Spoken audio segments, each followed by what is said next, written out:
So I want to thank you for being here today. I'm Rania Mancario, CEO of Crime Stoppers of Houston. It's an honor to be with you here as we discuss some of the most pressing issues impacting our community, issues that threaten the safety and well-being of our students and schools. In light of the recent threats against a Houston area school that made national news and the Crime Stoppers tip line forwarding a similar attack against another local school within the same week, we have gathered here today to discuss our ongoing and expanded efforts to protect students across Houston and beyond. The recent incidents of assault at University of Houston, the school threats, and increase of juvenile violence underscore the critical need for continued vigilance, proactive intervention, and community involvement to keep our students safe. In a moment, you will hear from former Assistant Chief Wendy Bainbridge, Crime Stoppers board member and chair of the Crime Stoppers Reward Committee, for the announcement of the approved rewards being paid in the recent University of Houston sexual assault case. Additionally, Spring Branch ISD Police Chief Larry Bainbridge joins us to shed light on the invaluable importance of tips received from the community in which Crime Stoppers played a critical role in preventing several school-related crimes, including a potential school bombing, thwarted gang violence, and a reported assault that led to the protection of students. These stories are powerful reminders of the direct impact of our tip line and the impact it has on saving lives and ensuring the safety within our schools, not only in Houston, but across the state of Texas. As CEO, I'm unbelievably proud of the work that we are doing in the community and in preventing violence, especially when our students and our children can be the victims. I'd like to again welcome former Assistant Chief Wendy Bainbridge to provide an update on the University of Houston case, and followed by Chief Larry Bainbridge. Thank you. Thank you, Rania. Good afternoon, everyone, and thank you for attending. My name is Wendy Bainbridge. I am on the Crime Stoppers Board, and I chair the Rewards Committee. The Crime Stoppers of Houston Board of Directors is responsible for making all the decision on reward payouts. The tips will go to the officers, and then once it is proven to be a legitimate tip leading to the arrest of the suspect involved in the case, then it goes to the Board of Directors, who meets just once a month for the payout. Each month, we carefully review each reward to ensure it follows our policies and maintains the transparency and integrity of the mission, which is simply to keep our community safe. Since 1980, Crime Stoppers of Houston has as a nonprofit organization that is heavily involved in promoting safety to help our law enforcement agencies, and we work with 70 of them, to obtain justice for our victims through the tip line. Our tip line is an outlet for community members to submit crime tips and information. For our tip line program to work, 3 entities are involved. It's going to be you, the media, and thank you for everything that you do, and of course our law enforcement agencies, and most importantly our public, our tipsters. One such example is the University of Houston sexual assault case that was recently in the news. We have given awards to 2 individuals today, the max award, $5,000 each, for the arrest of suspect Eric Brown. The tipster observed the suspect on the Metro Rail. These tipsters were very vigilant, and because of their efforts, because of their reports to Crime Stoppers, our suspect can receive the very critical justice that they deserve. And also our community is much safer. And I want everybody to know our Crime Stoppers reward program is 100% anonymous, and that is state law. We do not record phone numbers. We do not know identifiers, names. We don't know who is getting the payout. We're available 24/7. You can report any tip at 222-TIPS. That's 713-222-TIPS. And also our mobile app, as well as the crimestoppers.org website. Thank you so much. Thank you. I don't know if I should say thank you, dear. Good afternoon. My name is Larry Bainbridge. I'm the Chief of Police of Spring Branch ISD. I want to talk about a particular tip we received at the end of February that led to the discovery of an individual who was attempting to make an explosive, a bomb. The tipster provided us valuable information that allowed us to go directly to this student, and he then led us to the location where he was attempting to make some explosives. We contacted the Houston Police Department Bomb Squad. They came out and determined that, yes, indeed, some of the elements of the explosives were there. Fortunately, he had not achieved the level of sophistication that it would require, but it did tell us that this person was trying to construct some explosives. I've reached out to Rania, explained how grateful that I am, that the district is, for this information this tipster provided us. This is the type of information that when we obtain this information, we act on it very quickly. And in this case, we're able to stop someone from going any further and producing any explosives. Unfortunately, no charges were accepted on this case. He is a juvenile. I was asked why charges weren't accepted. That would be something to discuss with the district attorney. We presented everything to the DA's office, but again, no charges were accepted, and therefore not able to release any information. Obviously, the fact that he is a juvenile. So this happened on February the 27th, and I really don't have anything further to add to that.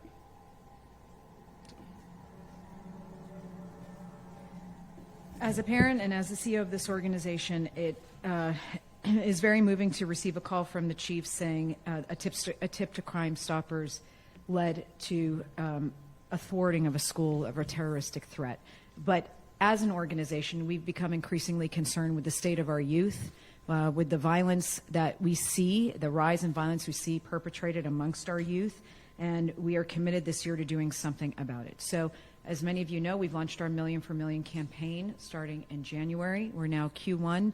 We've done 308 presentations in just Q1 alone, trying to reach as many students as possible on the topics of safety. The numbers are staggering when we look at the violence amongst youth. Texas Juvenile Justice Department juveniles charged with homicide rose statewide 108% from 2019 to 2024. Cases with gun use rose 44%.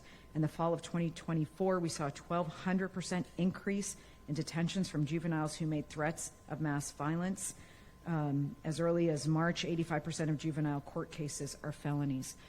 We know there are many reasons our youth are turning to violence, but we know that many of us want to work together to curb that violence and do what we can to offer resources. So we thank you for your support. We thank you for helping us share the message.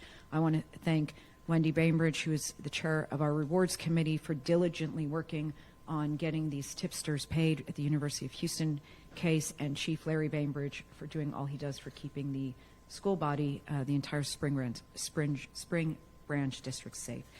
So with that, we thank you all for being here. Are there any questions at this time? For Board Member Bainbridge, both of the tipsters involved in the U of H situation, Yes. they both called about the suspect being on the Metro platform? No, sir. There were two, and thank you for the question. There were two tipsters. The first, as you know, the suspect was arrested twice. One tipster gave information that led to the first arrest, and the second one was on the Metro Rail, and they saw him there, and they called us. Yeah, thank you. And for Chief Bainbridge, question about this, I know you can't reveal much about this juvenile. Can we know what age? He was 16 years old. Okay. Do we know what school? We do. I'd like to keep that private simply because of the nature of him being a juvenile. But it was clearly within Spring Branch. It was a high school in Spring Branch. Okay. And then do we know, you said no charges were accepted, but was this juvenile placed under some sort of supervision? Yes, absolutely. And there's certainly in-school or district repercussions.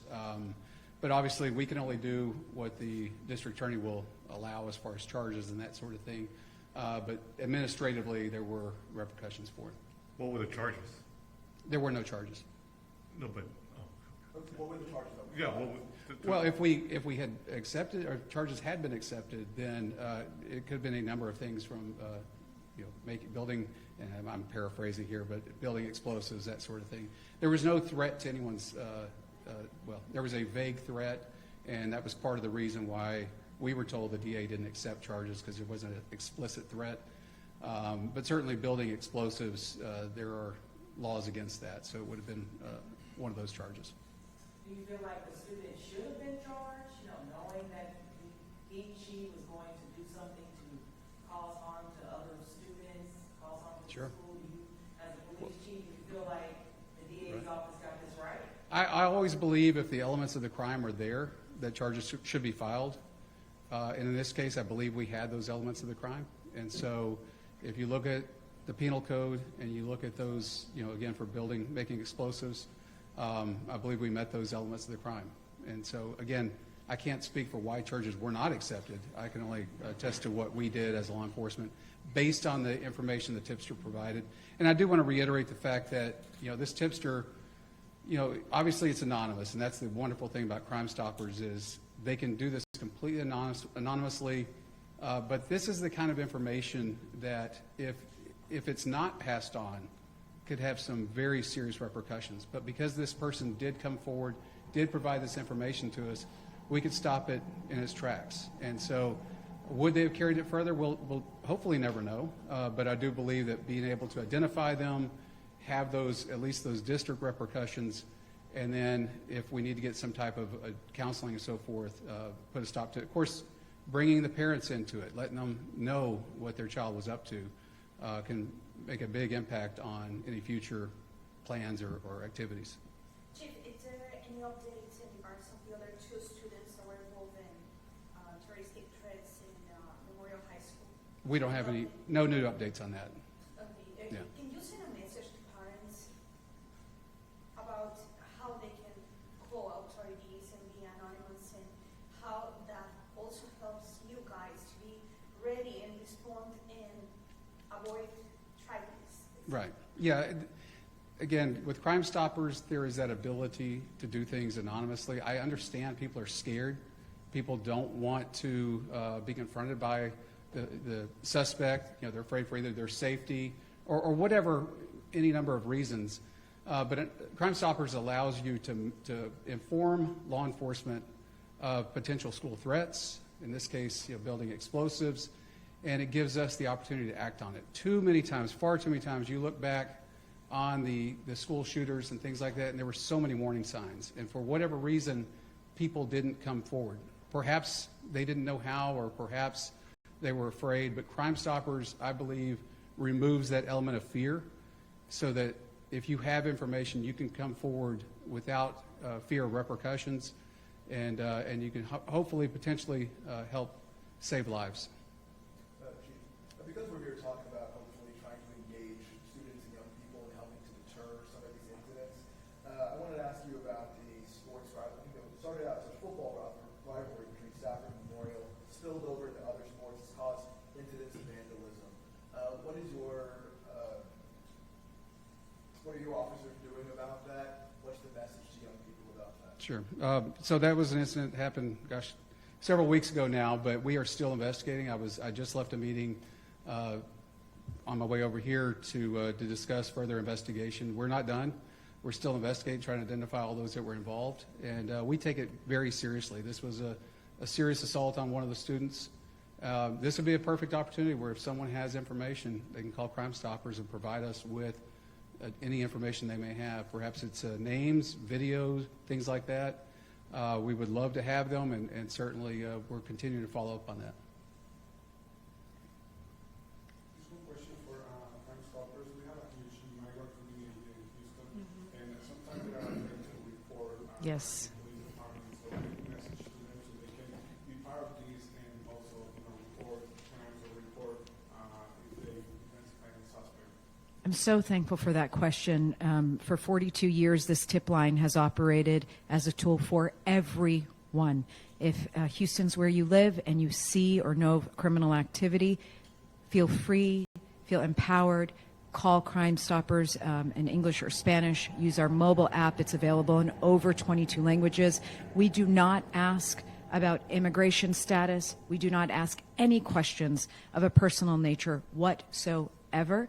We simply want the information that can go to law enforcement and help them solve serious felony crime. So we want to empower these individuals to not be afraid. Actually, this is the tool to use, to grab hold of, and to use it with full confidence, as people have been doing for over 40 years. Can you kind of talk about some of the resources you guys have when it comes to, we've heard a lot about safety and security, especially at the University of Houston. So is there any resources you guys can offer to students or parents that could help help them if they, may be afraid to walk on campus or just have a lot of concerns? A lot of this comes to just having the conversations and being aware. So for us, if you go on our website right now, you'll see 16 different presentations that we offer for free to anyone in the community. All you have to do is reach out. That cover a whole host of topics. At the college level, we talk about school safety, ingress, egress, getting to campus areas in a safe manner, learning about what your campus provides for you. At the high school level, we challenge parents, read the school handbook, go into the school year knowing what the school's protocols are, what the school does in the case of discipline or a potential threat. That's the time to actually ask questions and figure out if you understand what the school is doing, where you may have questions. If something needs to change, you can present a request, politely, and get involved in the conversation. Our biggest issue at Crime Stoppers is don't wait to become a victim of crime to care about the public safety content. You can get involved today. Download materials. We have digital assets. We have a blog. We have video. We have presentations in person. We cover every possible tool imaginable because we want to reach every community and every citizen where they are. Have you guys been able to work with the University of Houston and their police department since the incident that happened, as far as helping them create a better understanding or implementing new changes for safety and security? We've been working with the University of Houston for quite some time, and certainly in light of this recent situation, we've been working with them to an even greater degree. Our goal is to step in and provide assistance, fill the gaps, provide resources and opportunities wherever it might be lacking, engage with their students, get them engaged in the conversation in a productive way. These are very emotional topics, as they should be, but we want to channel that emotion into something positive and that will be conducive to positive change in the school. So yes, we've been in contact with them and we will continue to be working with them and the administration side and the students. Can you give us an example of one of the 16 Oh. presentations you guys have on your website? I can give you all 16, but from teen dating violence to domestic violence, human trafficking, cyber safety, mental health, online safety in every sort of facet, online banking, retail shopping, holiday shopping, walking in the park.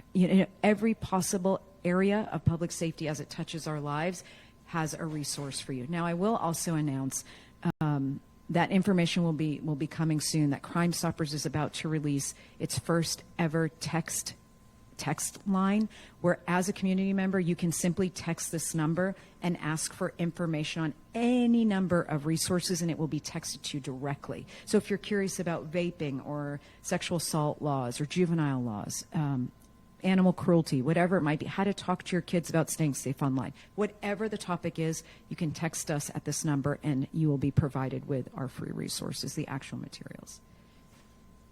Rania, if you can also talk and explain a little bit more about the consequences, especially for students, kids, teenagers make threats. Sometimes they make these threats in social media. It's just a game for them. It's just joking around.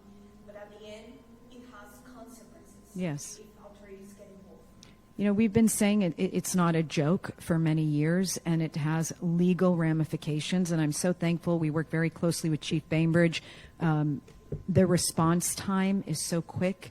The action is the presence is there, and more students need to know, yes, you're juveniles, yes, you're minors, but these are serious issues. Terroristic threats, a threat against a school is never going to be swept under the rug, and there will be consequences. Even if it's as easy or as simple as having a police officer show up at your front door, that's significant. That's significant for a minor, and it tells a story that we know what you've done, and we're going to be watching, and something's got to change.